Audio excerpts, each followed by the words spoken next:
Digital marketing లో అనుభవం ఉన్న ఎగ్జిక్యూటివ్స్ కావాలను సంప్రదించవలసిన నెంబర్లు 8688926084. ఏపీ అసెంబ్లీ స్పీకర్ గా అయ్యన్న పాత్రుడు ఏకగ్రీవం. ఇక సభలో నేడు అధికారిక ప్రకటన. కొలువుదీరిన శాసనసభ 172 మంది ఎమ్మెల్యేలు ప్రమాణ స్వీకారం. ప్రతిజ్ఞ నెరవేర్చుకున్న టీడీపీ అధినేత ముఖ్యమంత్రి హోదాలోనే అసెంబ్లీలోకి మొదటిసారి పవన్ కళ్యాణ్, తొలిసారి ఎన్నికైన లోకేష్ కు ఘన స్వాగతం. సభకు అలా వచ్చి ఇలా వెళ్లిపోయిన జగన్. ఇక పోలీసుల అదుపులో భారతిరెడ్డి, పిఏ షర్మిల, సునీత, బాబు, పవన్ కుటుంబీకులపై సోషల్ మీడియాలో వరరాజేంద్రారెడ్డి పోస్టులు 2 ఏళ్లుగా నీచ భాషలో దుష్ప్రచారం చేసిరంటూ ఒక వార్తను చూస్తాను. 2.5 ఏళ్ళు అదేది చంద్రబాబు రెడ్డి పరిస్థితిలో నేను ముఖ్యమంత్రి అయ్యేదాకా అందులో అడుగు పెట్టానన్నాడు, అడుగు పెట్టలే 31 నెలలు. అయితే విషయం ఏంటంటే ఇప్పుడు వైసీపీ ఏపీలో ఓడిపోవడానికి ఒక విచిత్రమైన కారణం హిందూపురం ఉంది. ఇక్కడ మన ఆయన బాలకృష్ణ, హిందూపురం బాలకృష్ణ అక్కడ ఎమ్మెల్యేగా ఉన్నారు. అక్కడ ఉన్నటువంటి వార్డు నెంబర్ ఎంతనో ఉంది, ఒక 18వ వార్డో ఏదో ఉంది. ఓకే, ఆ వార్డులో దాదాపు ఒక 1830 ఏమో ఓట్లు. ఓకే, 1830 దాదాపు 2000 ఓట్లు ఉన్నాయి అక్కడ. అంటే సబ్జెక్ట్ టు కరెక్షన్. అయితే ఈ 18 ఇక్కడ ఈ వార్డుకు ప్రాతినిధ్యం వహిస్తుంది వైఎస్ఆర్సిపి. వైఎస్ఆర్సిపి కౌన్సిలర్ దీనికి ప్రాతినిధ్యం వహిస్తున్నాడు.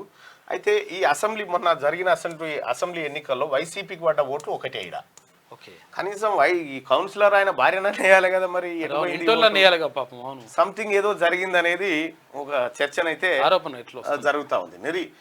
40% ఓటు బ్యాంక్ వస్తుంది, 40% ఓటు బ్యాంక్ వస్తుంది, 11 సీట్లు వస్తాయి. ఇక్కడ ఒడిశాలో బీజు జనతా దళ్ ఏదైతే ఉందో బీజేడీ పార్టీకి 50 స్థానాల దాకా వస్తాయి, ఒక్క ఎంపీ కూడా రాదు. అసెంబ్లీలో ఏమో 50 ఎమ్మెల్యేలు వస్తాయి, ఇట్లా ఒక్కటి కూడా రాదు. ఒక ఐటీ ఎక్స్పర్ట్ ఏమంటున్నాడంటే అసలు యాక్చువల్గా ఇప్పుడు ఒకవేళ ఇక్కడ 1800 ఓట్లు ఉన్నాయి, 1800 ఓట్లు ఉంటే ఈ 1800 ఓట్లల్లా ఒకవేళ ఒక పార్టీకి ఎక్స్ పార్టీకి ఒక 800 ఓట్లు, వై పార్టీకి 800 ఓట్లు, 8, 16 ఇంకా 200 ఓట్లు, ఇంకా జెడ్ పార్టీకి 200 ఓట్లు వచ్చినాయి అనుకో. వస్తే అయితే ఏమైతుందంటే అసలు యాక్చువల్గా ఎక్స్ పార్టీ గెలవాలని డిసైడ్ చేస్తారట. డిసైడ్ చేసేసి ఆటోమేటిక్గా ఒక 400 ఓట్లు, అంటే ఇప్పుడు ఇంత ఏం వస్తాను కాదు, ఒక 400 ఓట్లు వాళ్ళు డిసైడ్ చేసేసి ఇంత పర్సెంటేజ్ అని డిసైడ్ చేస్తారు. ఓ 400 ఓట్లు ఇక్కడ ఎక్స్ నుంచి అది జెడ్ నుంచి వై నుంచి 400 ఓట్లు ఇక్కడికి వచ్చేస్తాయి. 400 ఇక్కడికి వచ్చేస్తే 1200 ఓట్లు అవుతాయి. ఎట్లా వస్తాయి ఇవి అంటే ఇవి ఏం చేస్తారంటే ఈవీఎంలు ఉంటాయి కదా, ఈవీఎంలు ఉంటే మనం స్లిప్లు అయితే లెక్క పెట్టాం కదా. అయితే ఈ రోజు ఎప్పుడు రిజల్ట్ ఇస్తారో అయితే మీకు విషయం తెలుసా? కాదు, ఎప్పుడు రిజల్ట్ ఇస్తారు మీకు తెలియని విషయం ఏంటంటే స్లిప్పులు కూడా మారిపోతాయట. స్లిప్పులు కూడా మారిపోతాయట. నాకు ఇంకా డేంజర్ ఒక రీసెర్చ్ వాళ్ళు తీసిరు, దానికి యాపిల్, ఆరెంజ్, గుమ్మడి పండు అని 3 పెట్టి ఓట్లు వేసిరు, అవి నిజంగానే పడ్డాయి, అలా చూస్తే లేవు.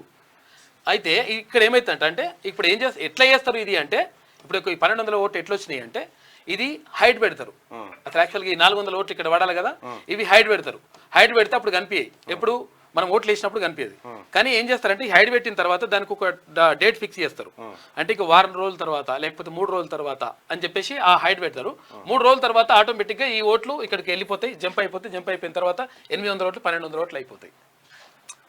హైట్ పెట్టే అవకాశం ఉంటుంది. ఇప్పుడు మనం కూడా హైట్ పెట్టిన తర్వాత దానికి డేట్ ఇట్లా ఇస్తే అవి దీంట్లో ఎలక్షన్ కమిషన్ చెప్పే మాట ఏంటంటే అంతే, దీనికి మ్యానిపులేట్ చేయాల్సిన అవసరం లేదు. దాన్ని ఏమంటారు హ్యాక్ చేయాల్సిన అవసరం లేదు.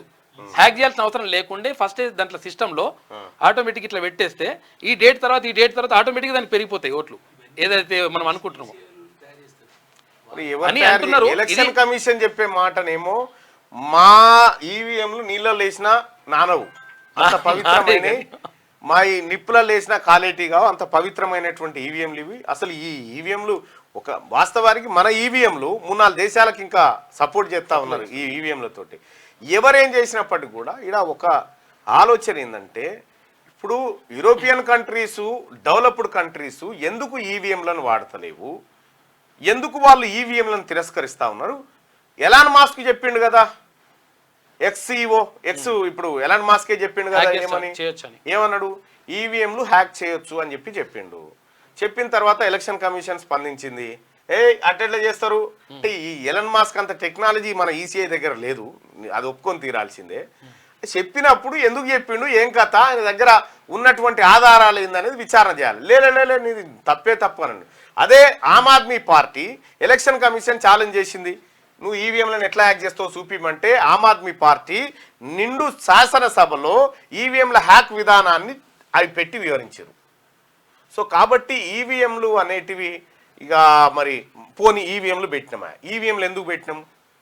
పారదర్శకత, చెల్లని ఓట్ల నియంత్రణ, తర్వాత వేగంగా ఓటింగ్ నమోదు, ఆ తర్వాత వేగంగా కౌంటింగ్, ఇవే కదా.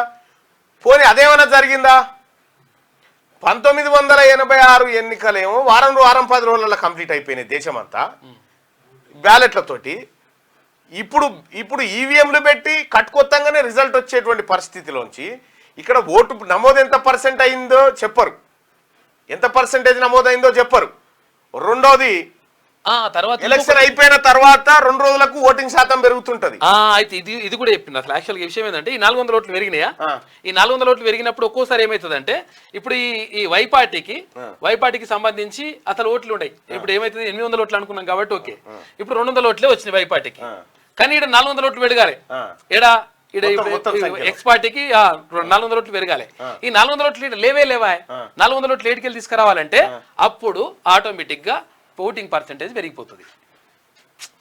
ఓటింగ్ పర్సెంట్ ఎందుకు పెరిగిపోతుంది అట్లా అంటే ఈ 400 ఓట్లు యాడ్ అయితే ఆటోమేటిక్ గా. కొద్దిగా వీడియో నాకు కూడా నేను కూడా చూస్తా.